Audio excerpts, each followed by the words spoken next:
Well, John, you're a freak. We were talking about that at dinner.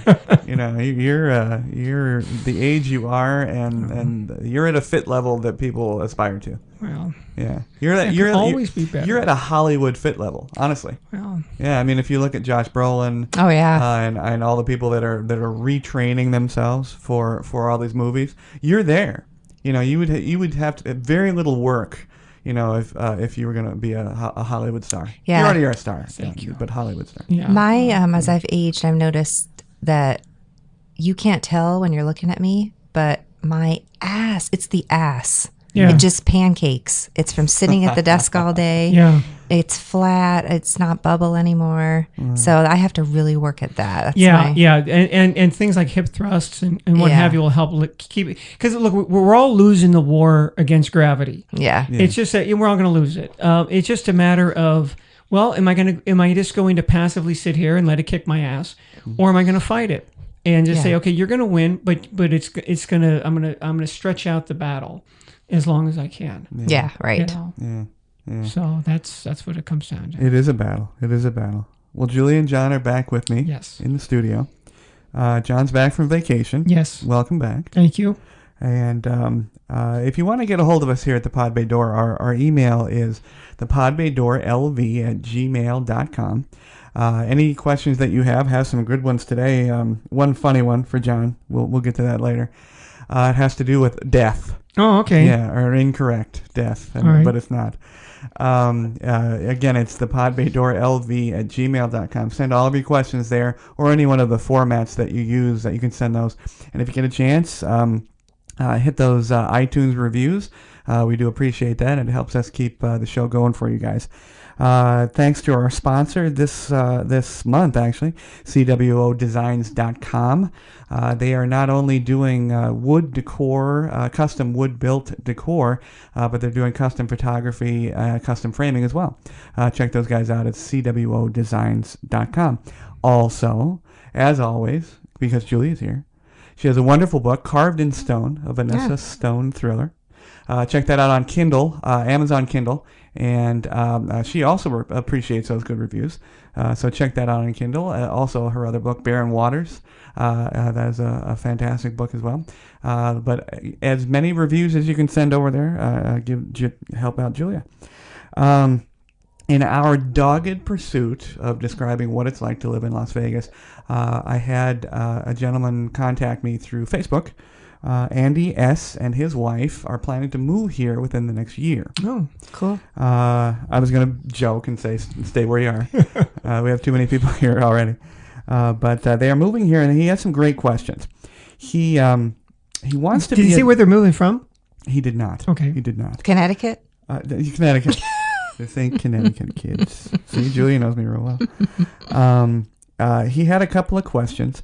She is going to be a flight attendant. Oh, all right. Nice. Didn't say what airline, but it's Las Vegas is we're a hub for Southwest. Yeah. Mm-hmm. But he wants to be a dealer. All right. Now I can help him out with questions regarding that, but there's also questions that you guys can help with. He wants to be a dealer. He wants to know how to do that. He wants to know how to break in, and so on and so forth. So I was going to help him with that question. But the second question he had, where can he find information about living in Las Vegas? So what I'll do is I'll start talking about the dealer thing.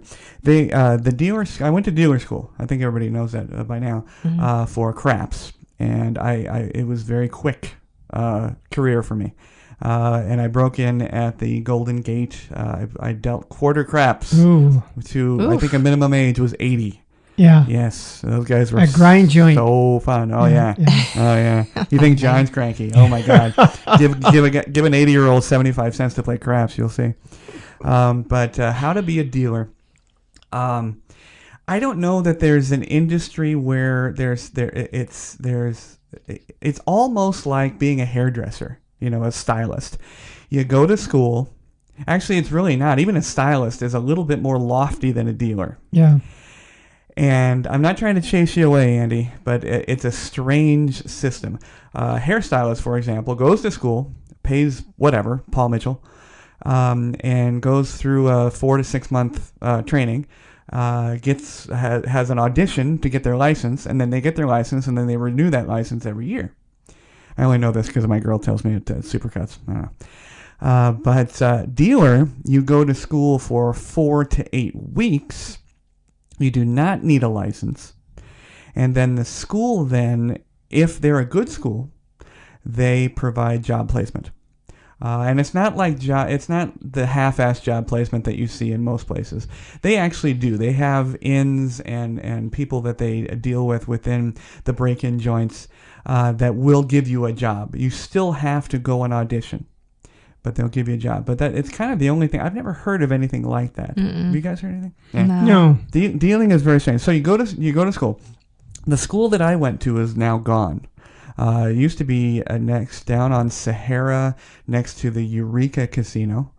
They used to have great hot dogs there, but it's gone. I think that's also gone. I think the Eureka's still there. I don't know if they have a restaurant though. But it's gone. But there are 2 dealing schools in town, PCI, and that's Paul Charlie Indigo, PCI Dealer School, and CEG Dealer School. Both of which seem to have good reputations. I don't know because I haven't been there. But both of them, you would need to go to dealer school to figure out how to deal these games. You can choose either pitching cards or dealing dice. You really don't go to school for roulette. Roulette, you start by mucking the chips, which is picking the chips up and helping the guy dealing. Then you learn it that way. You don't want to start with roulette. It's if you're weak at math, you don't want to be a dealer in general, but you don't want to start roulette or craps for that matter. So you either pitch cards or you deal craps. The carnival games like the Big Six Wheel and all those other strange little poker games, you learn those on the fly. You once you're in the casino dealing. Then you ask, hey, can I do that? Or hey, can I do that? And they let you with a dealer watching you. So 4 weeks for dealing cards, 6 weeks for dealing craps, nowhere near enough. You walk out and you're scared to death, and then you're sent to a break-in house. My house was the Golden Gate. Used to be the Hacienda. All the ones on the way to the Hoover Dam. You could go there. It's never Gold Coast. Used to be a break-in house. And then you have an audition. You put on your black and whites, which white shirt, black pants, black shoes, and you go and you deal for either a shift boss or the general manager or possibly the floorman. It really depends. And then generally speaking, if the school gives you the nod, you're going to get the job. And then you're put on call most of the time, or you're given the crappiest shift possible, which is usually grave. Yeah. And you put in your dues, and you keep dealing until you get a better shift, and then you start bouncing, which we're going to talk about a little bit later. Basically chasing the money, where the best hooks are. So that's basically it, how to become a dealer. Yeah, another option could be for learning. When I taught at College of Southern Nevada, they had a gaming department there. I don't know if they still do. I mean, it wasn't all that long ago that I taught ESL, in the evening, but they did have a course on gaming. So that would be longer. Those are semesters. Yeah. But it might give you that extra time. It's 15 weeks. Yeah. So. Yeah. But what John and Julie and I went through at the Venetian, for example, that whole process, we'll talk about that a little bit more. But I found that to be far easier than to be a dealer, because you can. Being a concierge, it's a social thing. I mean, it's a retail thing. You walk up, hey, where's this, or can I get tickets for that? And you can fake it till you make it, I guess. Dealing, you gotta do it. And if you screw up, you're talking about money and the house's money. Yeah. And they'll bounce you in. And another thing to consider, because I had even thought of that when I moved here, or just to have the knowledge of the games. But you have to deal with a really unhealthy environment in the casino, particularly those old beat-up places like the Golden Gate or the Gold Coast, right? Because of so many people smoke, so you're subjected to a lot of secondhand smoke. Yeah. Because you can still smoke in the casinos. Yeah. So it's Andy, it's all of these jobs. I've always said they're not hard. They're hard on you. I think the industry is extremely hard on you. Mm-hmm. And if you have a weaker personality as it regards gaming or smoking or any of the vices, it's going to be challenging. Yeah, we You know, for sure. I mean, we've all, had our challenges. I mean, when Julia was a host, that's a whole different set of challenges. Yeah. Because you're enticed by all these wonderful things here at Vegas, but suddenly you're working here, and all those things now are outside the bubble, and you can't touch them, but they're there. They're within reach. But that's generally speaking, that's the best way to break in as a dealer. You can come in as a walk-on. I wouldn't recommend it because it's a very specific thing you're learning, how to hold the decks, how to spin the ball, how to rake the dice, and the payouts. Again, if you're weak at math, boy, I tell you, you better start considering doing maybe something else in the hotel industry, because you're going to need to know it fast, and you need to be able to get the payouts. And the hotel might have some nice people that you could make some mistakes. We all did when we were concierge in the beginning. We didn't know. But as a dealer, if you make mistakes, you're dealing with somebody's money, and if you take their money and you're not supposed to, or vice versa, oh man, it's the black clouds start circling over your head. Yeah. However, I don't want Andy to get the wrong idea. It's a fast-paced, wonderful business. It can be so fun. I didn't particularly like it, but I think it was mainly because of my lack of I don't like people, so it was great. You don't like to interact in that environment. And so of course, would I become a concierge? Brilliant guy. But if you love all that, if you love the pacing and the people and the talking and the this and that, it's a fantastic job. Now, talk to me, Andy. 4 years later. I think about 4 years. You'll be a beaten man. Yeah. It could be. It could be. I mean, but I was beaten. I think I was beaten. Yeah, I was a beaten woman. Maybe he's a better man than we are. But talk to me after 4 years of dealing and tell me if you still love it. But that's basically it. Now, the other question was, how do you learn to live here and about living here? So, Julia, when you came to Vegas, did you study to come to Vegas, or did you just show up? Did life just bring you? No, I came here to go to UNLV because my father lived here. So I was going to go to the University of Pennsylvania, or Penn State. I'm sorry, Penn State, and I chose UNLV. Wow. Because of my dad. Yeah. So I kind of wish I had gone to Penn State. Lion. Yep. Wow. Yep. But I did not, so I came here because I always wanted to be close to my dad, and went to UNLV. I actually did the dorm experience, which not many people. This is a commuter school. Not many people live on campus. Yeah. Very few. I think 1,000 comparative to 20,000 that actually attend the school. So I did 1 year in the dorms, and then the next year I moved into an apartment. But no, I just came out here. I did fall in love with it, though. Yeah. I got my first job my freshman year at the Sands. Yeah. I was a buffet runner. Oh my gosh. Yeah. A spectacular job. Wow. Yeah. I had to do it for school. You had to where was do that? the Sands. Sands. You had to do 500 hours of food and beverage, and 500 hours of front desk. Oh, Wow. So I got my F&B at the Sands I'll say it's buffet. F&B. Wow. Yeah. It was rough. And can I just say, buffets are nasty. Yeah. You pull the trays out with the old pork chops on them. Ew. And then Which weren't good to begin with. This is going to disgust John right now. So you take it to the back. Yeah. You pull out from the oven. It's not an oven. It's like a big steel warmers that they have it in. They roll them up the hill.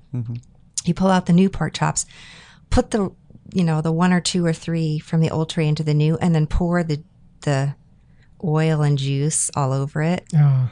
And then you got to throw something on it because it looks so bad. So you have to throw something green on it, Yeah. And then you go out there and you push it back in the hole, and people are waiting with their tongs. Oh, yeah. I can't wait to get it. Yeah. I used to hawk beer, at Candlestick Park for the 49ers. Oh. And sometimes they put me in the concession stand where I was standing there, and they sold the Polish hot dog. And the thing is that we'd show up for a game. They have a game every 2 weeks. So they would have a box of Polish sausage buns that had been sitting there since the last game. And in the meantime, in the 2 weeks, the rats had come in there and eaten through the cardboard and had nuzzled in and eaten through the cellophane wrapper and had nibbled on one of the buns. And I saw it. I said, well, should I throw them all out? I mean, in that package. No, just throw out the one that they ate on. I thought, well, shit, they might have taken a nap in there, for Christ's sake, and got rat hairs and everything else. Ew. No, just if they ate on it. No, if they just sniffed around, that's okay. So they did the same thing with these Polish sausages. They were frozen. And then when we boiled them up, Jesus, there was like greenish type of scum on the top. And somebody would come up to me, come on, it's a concession stand in a football game, right? What do you recommend? Oh. I recommend you go back to your seat. That's what I recommend. This bottle of water? Yes. Take the beer but don't buy this shit. Because then what they did was when we had leftover the hot dogs or the Polish sausages, they rinsed them off and refroze them and used them at the next game. Can I just say, this has nothing to do with Vegas, but it's a 20-second story. My very first job ever, when I was in high school, I worked at a bakery. It was an old bakery. It had been there way too long.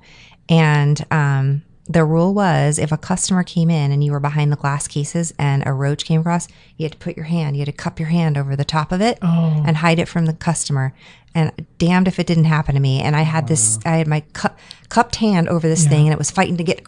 And it was the worst job. I mean, disgusting. Yeah, I had a cousin that worked at the Safeway Bakery in Sacramento somewhere, and she said that they would mix up the batter for like the sugar cookies in a big vat, and the baker would get in there and just roll up his sleeve and stick his whole arm in there and use that as and then reach up and then just scrape down his arm. And then they would put it in the bag, and they would put a date on it, and they would freeze it. Because the sign outside says baked fresh daily. Well, they're not lying. They did bake those cookies today. Now, the batter and the dough is 6 years old because it's been in the freezer since then, because there would be date on it. It's like 1,000-year-old egg. Yes, yeah. So they say baked fresh daily. Well, they're not lying. It was baked today. Now, the arm hairs that are in there, if you analyzed them, are from the baker who worked there 6 years ago. Do you remember on Wednesdays at the Venetian, you and I would sit back in the telecom area and read the Wednesday report? Yes, it was great because I would always keep that in the back of my mind if I had a really asshole guest. Yeah. And I'd say, oh yeah, well go there. They only had 40 demerits, and you got closed down. Yes. So it was always be, Jose's Taqueria and a few other ones, and Chinatown. Restaurants in Chinatown, and some of the demerits were like, oh, the light was out in the refrigerator. That's dumb. Okay. Yeah. But another one was a dirty toilet plunger sitting on top of an open bag of rice. That was the best. Well, I've got one, but I'm going to have to steal it from a friend of ours. We actually recently just visited after a long time. Gone our buddy Fred in Valpo, Indiana. Yes. Fred was in town for a conference, and we had a fantastic dinner with him at Joe's Stone Crab. I have to say it was amazing, as was the bill. Yeah. Thank you, Jamey. But if you want a fantastic meal, Joe's Stone Crab in Caesars, that's a great place to go. However, so Fred, he told me the story a long time ago. I have the benefit of never having worked fast food. I never worked fast food. I never slang beer. Yeah. So I was lucky in that way. Fred worked at Taco Bell. Oh, now, again, this doesn't have anything to do with Vegas, except it was Fred, our buddy, and Taco Bell, of course, deals with a lot of cheese. And they would receive their nacho cheese in giant 5-gallon tubs, like you would see at Home Depot, like paint tubs. Oh. And there would be they called it the cheese jackhammer. And while it was a heating element that they would jam down into the thing, it would heat it up, and they would uncoagulate the cheese, and then they would distribute the cheese wherever it needed to go. Well, as you guys have said, with the hairy arm and the roaches, there's no effort to clean anything. So there was cheese on the jackhammer from probably the opening of the store. Oh. Yeah. That is disgusting. You really have to think about this stuff. Oh, we have enormous trust in our food industry. Oh God! Yeah. And it's amazing how rare you hear your friend. Oh, I was sick all night, but you don't hear it that much with the thousands of people eating every single day. Yeah, and people put up with it. Even when I was in high school, my parents' friends they try to start a conversation with me. I don't want to talk to you. Like I said, I'm 17. So, John, do you have a part-time job? Well, I didn't. But I said, yeah. What do you? I work at McDonald's. Well, what do you do? I carry the horseshoes out back. That's what I would tell him. But yeah, so ha ha ha. Yeah, but there's always been jokes about how filthy those places are. Oh, yeah. Yeah. My father had a house in Belmont, California, which is on the peninsula, not far from San Francisco. And there was a restaurant like Taco Bell, but it was a local area. I think it may have only been the only one called Taco Charlie. And my dad's house was right behind it. And he was a rental house, but he had these rats that looked the size of cats. And he says, they're getting fat from Taco Charlie, because that's where they were coming from. You could just see them running up there. So he had to set,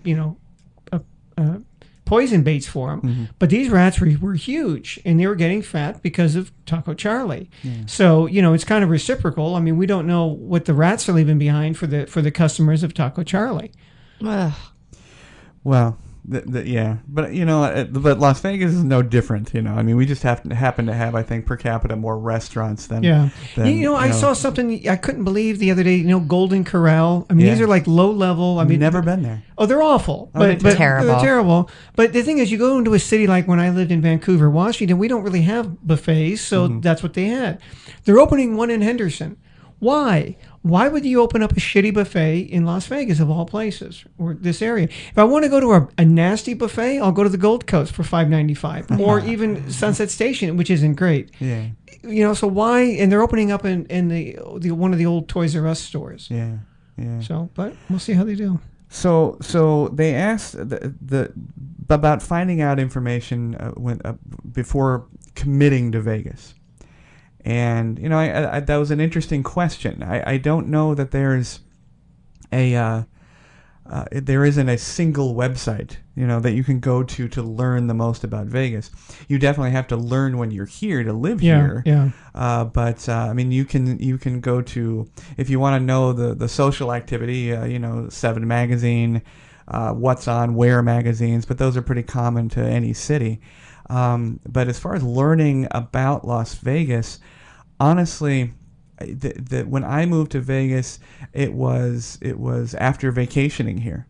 It was, face-to-face meeting with people, talking to dealers, talking to, hey, what's going on here? What's it like? Now, Julia being, in the financial industry, and I have a small background in it, moving here right now, for example, would if you're not looking at the apartment industry or that buying a home here is difficult. If you're a first-time home buyer, or if you don't necessarily have a lot of saved up cash, it's a seller's market here in Vegas, and we're getting crazy again.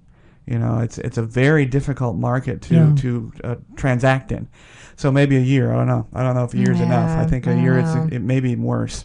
Mm-hmm. But if we're low on inventory. Yeah, low on inventory. I mean, people are California's coming in and spending 30, 40, 50,000 over invoice, over appraisal, over invoice. I'm selling cars. We were talking about cars earlier. Yeah. But when I came here in '99, now the internet was around, but it really wasn't. It was in its infancy, and I'm in Japan at the time. What I could do is I could find at the Tower Records in Tokyo, I could find the Sunday Review Journal, the newspaper. Mm-hmm. Of course, back then, you still saw a lot of ads for jobs were still in the newspaper. So I got a pretty good feel of the city and what it was like, reading the real estate section of the newspaper, looking at the want ads, to see what jobs were in demand and what have you. But nothing beat coming out here. And I stayed at the budget suites for 6 weeks. Now, I was able to afford that in the sense that I was a teacher and I was off. So I stayed there too. Yes. Budget suites. Did you have blue carpet? Yes, the blue carpet, yes. And I came out here with the ferret, and we stayed there. The ferret. And, Julio. With Julio. And I remember the lady asked me, what do you got in the cage? I said, it's a ferret. What's that? And I told her, I said, it's a weasel. Does it bite? I said, well, you stick your finger in there and poke him. It's a long rat. Yeah. She said, well, does he make a lot of... He doesn't make any noise. I said, he sleeps 22 hours a day. She said, oh, sounds like my husband. Yeah. So anyhow, I would say that. I mean, if you can come out and don't just stay on the Strip, because that's not where we stay. If you live here, I mean, you don't need to know. To me, the biggest adjustments to living here than anywhere else is going to be the summer weather. the heat. Not many places does it get to be 110, 115 degrees. So. We're experiencing what is called a monsoon right now, which is when we have the fortune of keeping our heat, which is 110, 113, and then we're going to bring in 90 to 100% humidity. Yeah, lovely. It's just horrendous. And I watched I'm taking a trip to Orlando relatively soon, and I watched a YouTube thing about them complaining about it being hot there, and I'm like, I don't know. It's pretty bad here. Yeah. It's pretty bad. Well, and our humidity here doesn't last long. It might be a day or two. It goes, comes back, it goes. Yeah. So, when having lived in Asia, where it is, it will be humid from June 1st until September. Yeah. And it's just not going to let up. It's not like that here. So now, I know that every city has its bad part. In Denver, you didn't want to go south. In Phoenix, you didn't want to go east or south. Here, now correct me if I'm wrong, studio, north. Yeah, I agree with that. Now northeast. Yeah. Northwest is okay. Northwest is okay. Yeah. If you hear northwest, what happened in the northwest, they overbuilt, and then it crashed. And so then you could get a great big house for a steal. It was a steal, but the infrastructure was really nice. But as far as specific areas, where the studio is now, we're talking south. Where are we? Southeast. Yeah. Mm-hmm. Yeah. That's fine. Southwest is okay. Henderson, it's split in the middle. Henderson, Nevada, is either really old and quaint, really old and awful, or brand new. Yeah. And so there's and priced accordingly. Yeah. Summerlin, for most of us, is too goddamn far. It's just, and the freeway system, we're undergoing a just a painful freeway upgrade. And so nobody wants to live out there, but it's a very nice place. I love it. Mountain's Edge, which I spent a very brief time in with a new house. Luckily, I was able to get rid of it. Beautiful place. Didn't have any infrastructure. Now I guess it's just crime ridden. So wow. And it's just awful. It's a beautiful place, though. Yeah, I know, it's just amazing. But southeast, southwest, great place to stay. We have abundant apartments. They can't stop building them. I know, and they're nice. Yeah, they're and another thing to consider when you're moving is if you have kids. Yeah. And a lot of people will look to see how good is the elementary school because they usually move with small kids. But I say, no, don't do that. If you're going to be a long term, look at the middle school and the high school. There's a lot of good elementary schools, that get pretty good ratings because kids are generally pretty docile at that age. It's when they start to become middle school and high school that the issues arise. So look at the relative value there. Mm-hmm. Nevada overall ranks very low in education, but a lot of that is just brought down because of certain. You will find pockets of where the schools are really pretty good. Yeah. I can't complain about where I live in Henderson. I've been there 8 years, and I'd say, hey, it's really nice. I like that Green Valley, Anthem area there. Yeah, so, it's very nice. It's nice I will say this for anyone who's moving out here. What was his name? Andy. I went. We voted in Nevada recently, and I went to Gramercy Park. Mm-hmm. It's this amazing. I didn't realize it was apartments, but it's an apartment complex that's designed to look like New York. And you literally go downstairs. There's a bar there. There's a coffee shop. There's a health place where you can have shakes made, fresh pressed juice. And I just was like, oh my God, they didn't have this when I was coming up. Yeah. It's gorgeous. Yeah. And another nice thing about this area, because I looked at other areas when I lived in California where the greed and the building, there's no thought to it. Yeah. Let's just build up a bunch of houses so we can make money without a thought of, you're just clogging up all the streets now with more cars. Yeah. And a lot of the areas here are master planned. So they have to have so many parks for the area. The streets are nice and wide. Yeah. There's walking paths. So, even where I'm at in Henderson, it's that way where, they were already zoned for certain areas. If the developer is going to put so many houses in, he has to have an area, a recreational area or something like that, some open space with greenery. So there's a lot of parks here. And even, Summerlin was the same way. It was master planned. They set it out. This is how we're going to do it instead of like, let's just build a bunch of houses and see what happens. Isn't that called a PUD? A planned urban development? Yeah. Yeah. And it's probably designed by PUDs. Yep. Giant puds for sure. But now the last part of the question, which is more of an interpretation on my part, but the people have asked me, what is the atmosphere like working in Las Vegas? And we've talked about we've already talked about the evils of the giant corporations. But what they really mean when they ask me that is what is it like as far as the socialization? What is it like? Now, when we had dinner recently, John, with Fred, we talked about our training, the 12 weeks that we had prior to opening the Venetian, and it was admittedly the best time we've ever had. Yeah, it was professionally speaking. It was so we had to deal with the public. Right, exactly. I know, they've ruined everything. But what would you guys, now, Julie, go all the way back to hosting. Mm-hmm. What was that socially? Was that difficult? I mean, as far as your work community, did you even participate? I mean, did you have friends? Did you? Oh, I had a blast. You did. It was the best time. Like you say, your best time professionally speaking. The Rio is probably my best time professionally speaking. I had a great, we had, I worked in VIP services, and then I went upstairs to hosting, and I was in party mode back then. So I was having a blast. I would get off my shift 10:30, 11. I had my party bag. I'd put on my dress and my heels, and I'd head out to Club Rio and meet the crew. They didn't really have strict rules back then. I had just turned 21, so I was kind of, I had a blast. It was great. Wild. I was wild. You were wild. I was. Yeah, I had a lot of fun. Even with people we didn't work with all the time, like the front desk people, and since I was older, I started there when I was 40, and I was the oldest concierge, and I was, probably 15 years older than most of the people at the front desk. I always, I never felt like I was alienated because I was old, and I was kind of like everybody's big brother. And, somebody come up, oh, I got to pass a drug test. I can help them detox. Yeah, come see the old head, about detoxing and, boyfriend troubles, girlfriend, whatever it was. They all seem to come and spill to me. Yeah.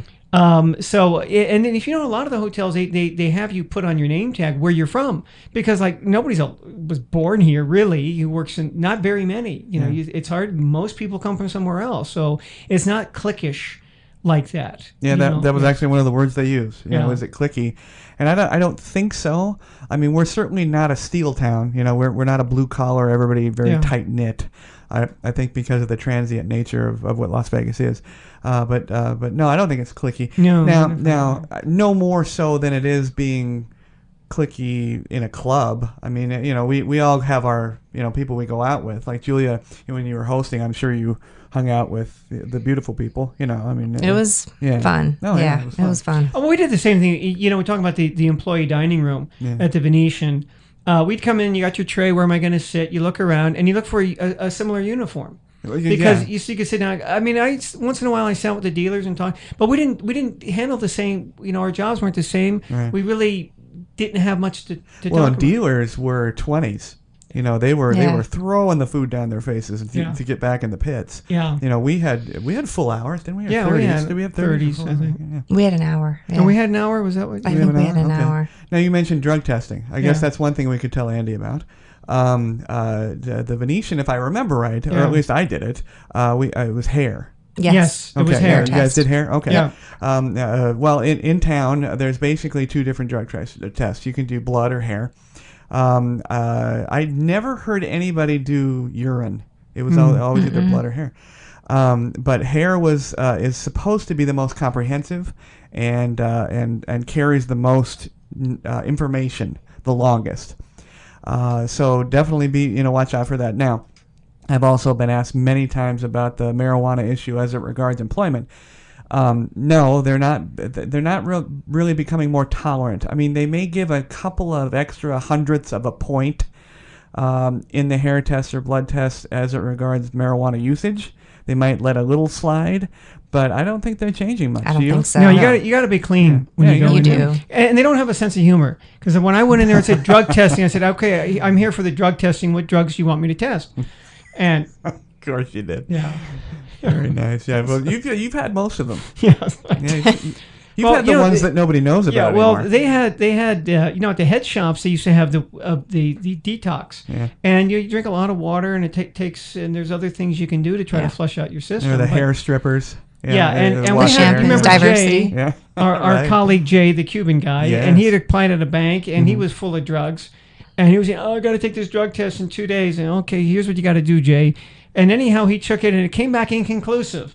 So I thought, well, you didn't get quite enough out, but you were just too polluted to begin with, Yeah.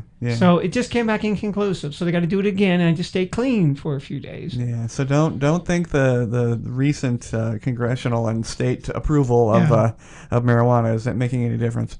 I wonder if it's as fun as when we were. I wonder if it's as fun now. Like if I was 21, working now, would I have had as much fun as I did back then? Well, that's a great question, and actually one of the questions that was coming up for John. Seriously. Oh, good. It said John, and this came from Pete. Okay.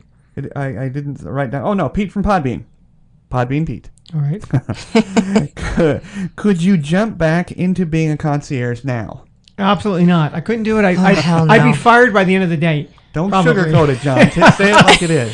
Well, it would depend. I could do it in the sense that if I'm retired and this is like, okay, I'm retired, I got money coming in, I can go with the damn the torpedoes approach. I can go there and be relaxed. I don't need this job. Exactly. If I get a bunch of shit from somebody, just say, here's the magazine, you make your own goddamn tour. And leave or whatever. I don't need to deal with it. But to sit there and have to kiss somebody's ass 8 hours a day because I need the job, and and then have to deal with there's cameras on me all the time. I can't even scratch my nose without Rob Goldstein in the office upstairs watching me. Or whatever. No, I couldn't do it. How about you, No. Julia? No. No, I often do think about. Now, Julia did. Oh, Yes. I She went had back, to. but not right now. She went back. How many years? 2008 when the recession hit. The company I what worked was for the time? closed. So it was 5 years. Oh my God. I quit in 2003, the Venetian. I went to the Wynn in the end of 08 Okay. when So everything really fell Too to much shit. time. So you actually can answer this. I can answer succinctly. honestly. Yeah. It was very much just to get through it. I mean, I stepped right back into the role. Sure. There were different shows and there were different restaurants, but it's the same old shit. Yeah. So I stepped right back into it. I literally went and I had my game face on and I just did my shit and got out of there as fast as I could. Yeah, you had told me about that when you went back, and I remember thinking about that. And it's just like when you watch on the news that an airplane had to make an emergency landing because they had really rough weather and passengers were being thrown around. And you're reading that description and you think, oh my God, that must have been awful to have been on that plane. And you can really empathize, and it's almost a terrifying feeling. Like, gee, what if I would have been on that one? And when you said that, I thought, I had the same feeling. Like, that must have been awful. It was awful. I had to go back there, and it must have been almost like a nightmare in the sense that don't you always? I mean, I've had these dreams in the past where like I'm teaching again, but I don't remember what it is that I'm supposed to teach. I don't know where my classroom is, and I'm late. And these are all things that were so, opposite of what it was. I was always on time. I was always early. I always said, no. And it's just like, why am I, do I actually teach a class here? And people are waiting for me. And it's kind of that nightmarish feeling. I had a dream similar to that. I dream often that I didn't graduate college. I was short, and I didn't realize it until now. Oh. Yeah, I woke up and my mom you got to go back to school? Yeah, she said, you were 1 credit short. You haven't graduated. I was like, holy shit. And you got to go back and live in I a wake dorm up and room I'm with just a millennial. Oh, yeah. You're a God. Yeah, no. Now, my answer to that, to my own question is a resounding no. I could not go back. Primarily for, listen to Julia, you shouldn't go back. You should never. Primarily for the reason John said, is I can't, I've been gone from it too long, and I can't deal with the corporate structure. It is, and especially now with what's coming, all the stuff that came out of Hollywood and all that, everybody's afraid to say anything or touch anything, or it's too much, and I can't do it, and I would find it almost impossible to answer to someone within the industry again. So I applaud Julia. It was an unbelievably difficult thing to do. Yep. And so I mean I couldn't do it. I mean, there's several jobs I couldn't do in general. Even to save my life. But to go back to that would probably be like last time I couldn't do it. I couldn't do it. You know what Remember it felt like? we had the guy Gary Dickover. Yes, we talked about him. We talked about him. Oh, did you? Old Gary. Okay, and you remember that? Did you tell him about when he had to go back when you saw him working at Harrah's? Or we spoke specifically about that. I mean, to let you know, actually, the last thing about bouncing around for the money. People do that all the time, and it depends. Dealers do it because the tokes are higher, the tips are higher from house to house, and we would all, it's a very common thing to bounce around for the different money. It's a lot like, like loan officers. They'll go wherever they're going to get paid better. But Gary Dickover, yes, and that was his name. He was very sensitive about his name. He spelled it with 2 R's. Yeah, yes, he did. He was a mid-level executive at the Venetian. Director of suites, I think. Director of suites, whatever euphemistic thing they wanted to use. And he came in with a big head of steam. He was going to make all these changes, and he was met with a lot of negativity because he just approached everybody wrong. It was socially inept. Terrible bedside manner. Oh, terrible. Well, unfortunately, because Vegas is the way it is a small town, which is why you don't act like a pud. Yeah, that's right. You can't act like a jerk here, because you'll be a dealer, and suddenly you'll be a management, and then you'll be a dealer again. Mm-hmm. And that's what happened to Mr. Dickover. He was director of suites, relatively lofty position, and the next time I saw him, he was taking tickets at Planet Hollywood. Yeah, at the showroom. So you got to be careful here, Andy. So don't be a schmuck. Yeah. Like Julia said, keep your head down. Do your job. Make a couple of friends if you can, but if you can't, just go home and and if you remember, there was a casino host who was pretty high up. I just remember his name was Dale. Yeah, he was a good guy, and then when he got let go, he became my pool man. Wow! Oh, wow! Did he really?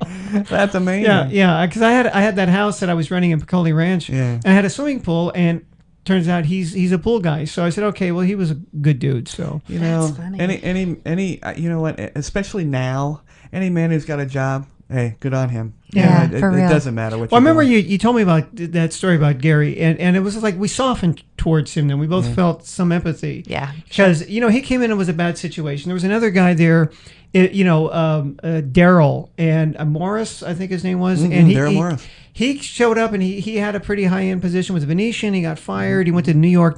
He got fired. He came back and then he was at the spa at the Venetian.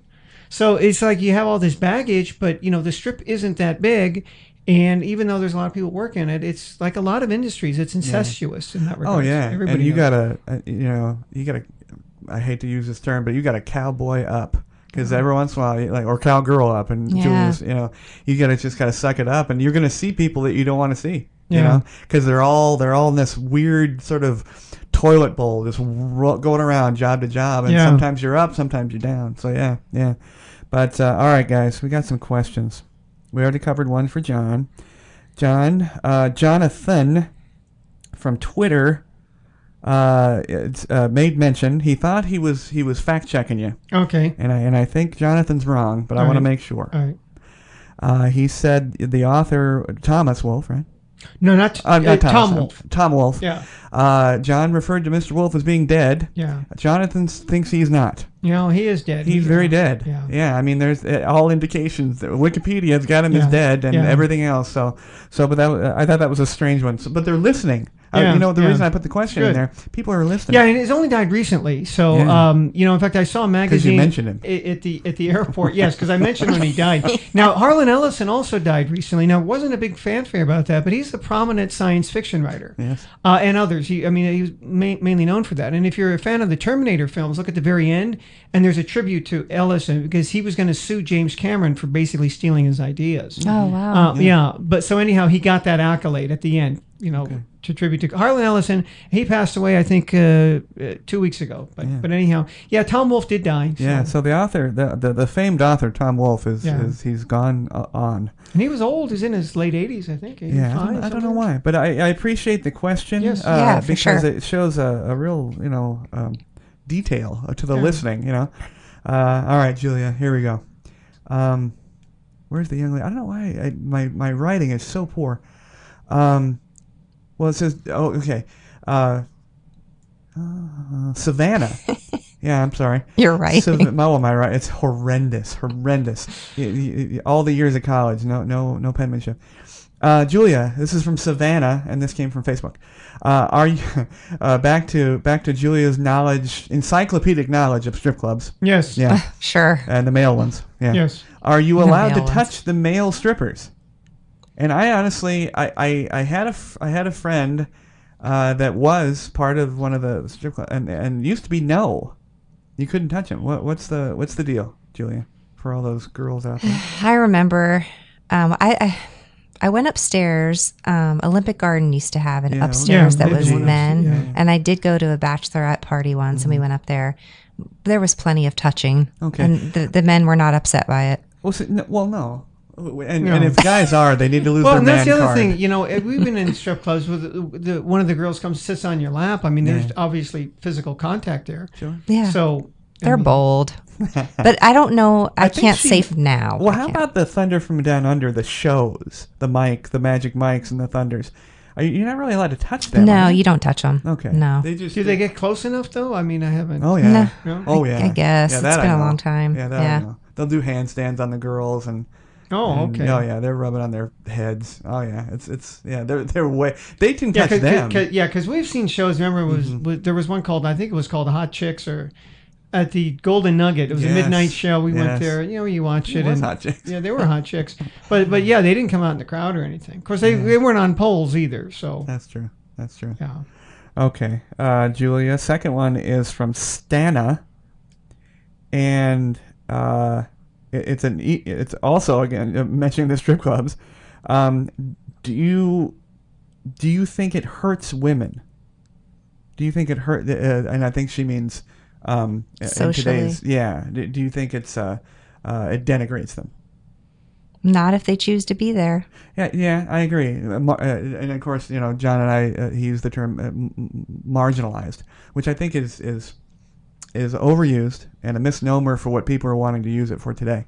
I'll tell you this. There's two camps of strippers out there. Yes. There's the ones that when you go back into the light, you can see track marks on their arms. Yes. Yeah. And then there's the kind that are actually killing it, driving up from California. Yep. On the weekends. They are teachers during the week.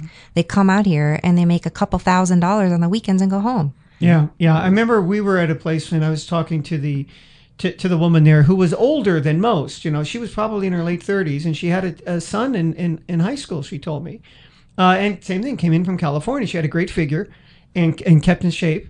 Yep. And she slides up and down on a pole.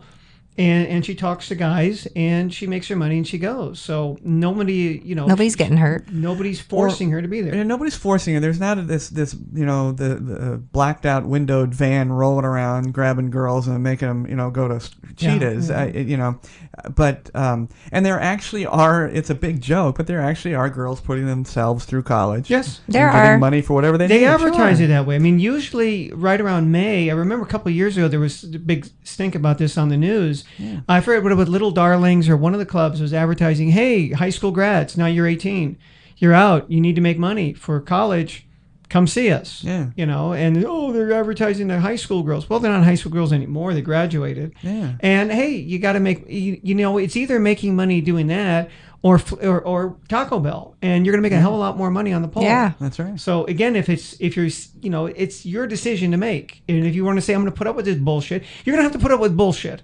Whether it's somebody pissed off because they didn't get the burrito supreme, or they didn't get enough sauce on it and yelling at you, or just dealing with some drunk. Well, plus it's very hard to spin on the cheese jackhammer. Yes. It's just almost impossible. But I agree with both you guys. I think that it's the girl's choice. I think when we talk about our jobs being difficult on us within Vegas, keeping in mind that that's a whole different level of difficult. That is a hard thing to do, and to make a living at, and to every day get up and go, and I can't imagine. Yeah, you're being judged, and you got to deal with rowdiness and the dregs of humanity sometimes. People trying to make offers, I'm sure. Yeah, every make night. offers and oh, it's terrible. So again, more power to them. But no, I personally don't think it's hurting women. I think the women may be hurting themselves by doing it and not getting out of the industry. But I don't know. So here's my question, and I put this in here because I saw Henry Cavill, Superman. He recently had some difficulties. He gave a speech recently regarding somebody asking about dating. He's a great-looking guy. Yeah, and right now, sure. I mean, he is just the epitome, perfect Superman. Christopher Reeve, he was amazing, but Henry is fantastic. Somebody asked him about dating, and he, opened up his heart and mind and answered honestly. It's almost impossible. I'm paraphrasing, and I apologize, but he said it's very, very difficult, almost impossible.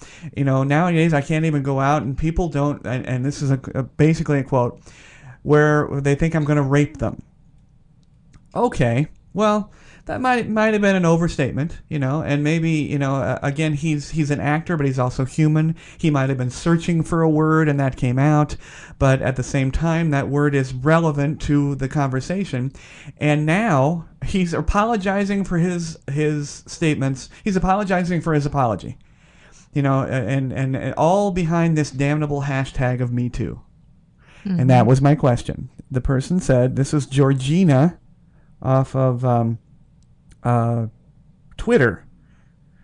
Jamey. Spelled my name right, though, so that's why I put the question nice. on here. Yeah. Vegas is where hashtag Me Too is coming next. Very ominous. Does this concern you?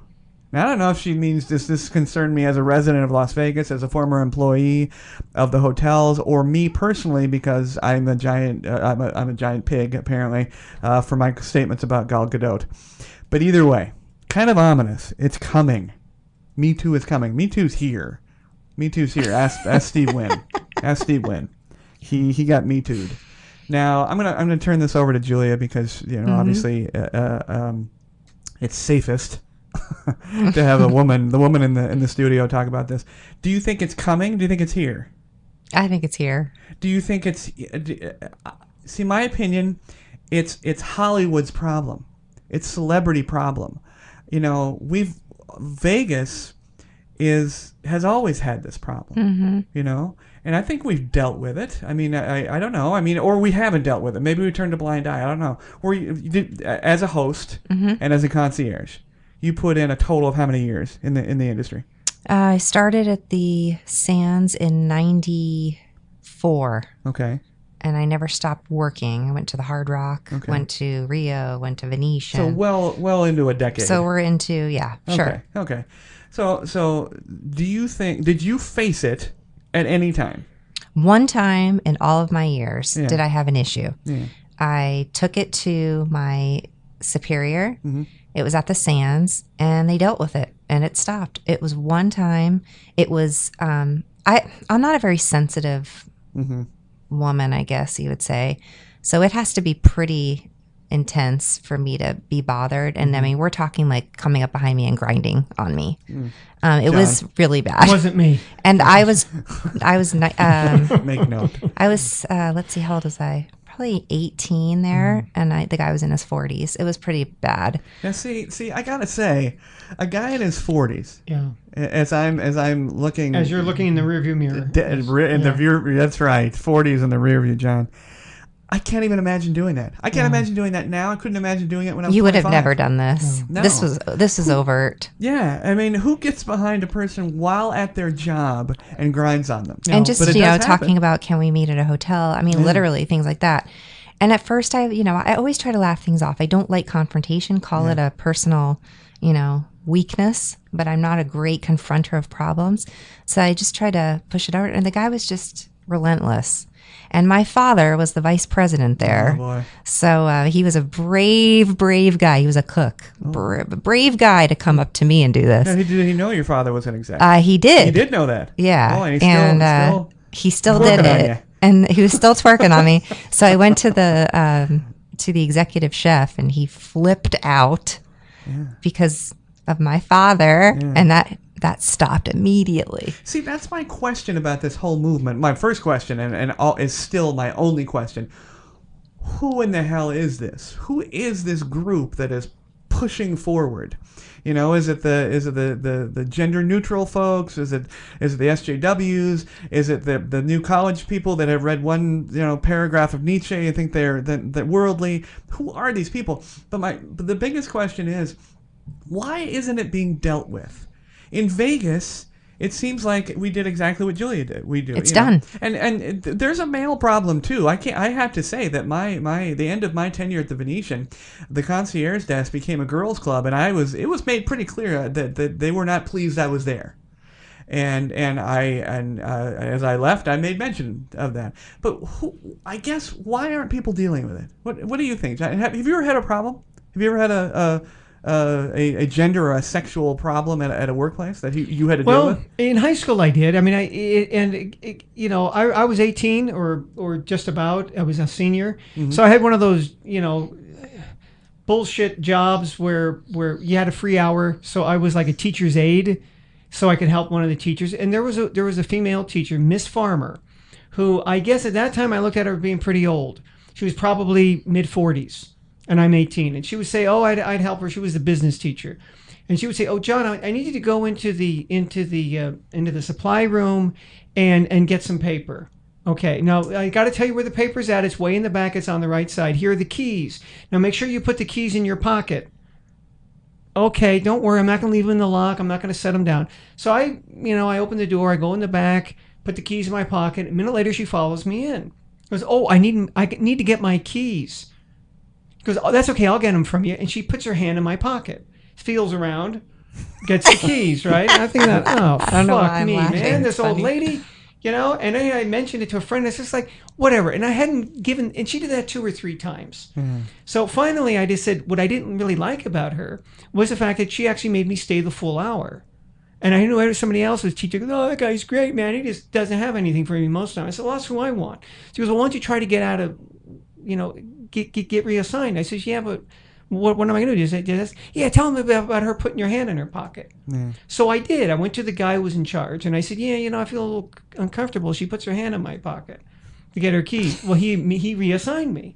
And I got this really cool guy who most of the time just had me go to Jack in the Box, pick up his lunch, and then I could go home, So, but over the years, it didn't scar me. No, me either. No. And I don't think, looking back now, I imagine she's well retired, or even if she's alive, that I have the right to go back and say 30 years ago she acted inappropriately. You don't. It was too long ago. It was a different time. Hey, it was the 70s. Hey, don't judge that what somebody did a long time ago. And again, memory is malleable. I might even be exaggerating things. I don't think so. But nevertheless, move on. I think most things, and I feel like most things in this country, there's a real issue, right? The core of Me Too is a real issue, and I'm sure in Hollywood it's more prevalent than in any other industry, right? Because you're desperate, you're so close and you just want to get there. And I'm sure the core of it is real, but we have a tendency in this country to just take it to the nth power. I get confused because on the one hand, they're taking people like Kevin Spacey and throwing them under the bus. I know. On the other hand, we elect a guy president who has all of the same issues. You voted for this guy for president. You think that he has the personal qualities to represent you, as a citizen, that this guy who is just such an utter pig, he's the president. So I'm getting these mixed messages about now Tom Brokaw. Oh, he was he was drunk. He knocked on a woman's door. Okay, well, did he tell her that, hey, unless she blows him, that she's going to be writing horoscopes? Did he say anything like that? No, he was just being a jerk. Okay, it was 30 years ago. He was drunk. Whatever, move on. Well, I thought we were actually done with the big announcements, but there's a very popular podcast and network and whole business called The Nerdist, and it's sort of run and headed by Chris Hardwick, stand-up comedian. He does the post show for Fear the Walking Dead and The Walking Dead. And he's a pretty cool guy, and he was the rallying cry for the Nerd Nation. They got him. He got me too. Now, but more and more people are coming to the aid of the people that are going through this. And now it's interesting. He has more women on his side than have said, "Me too."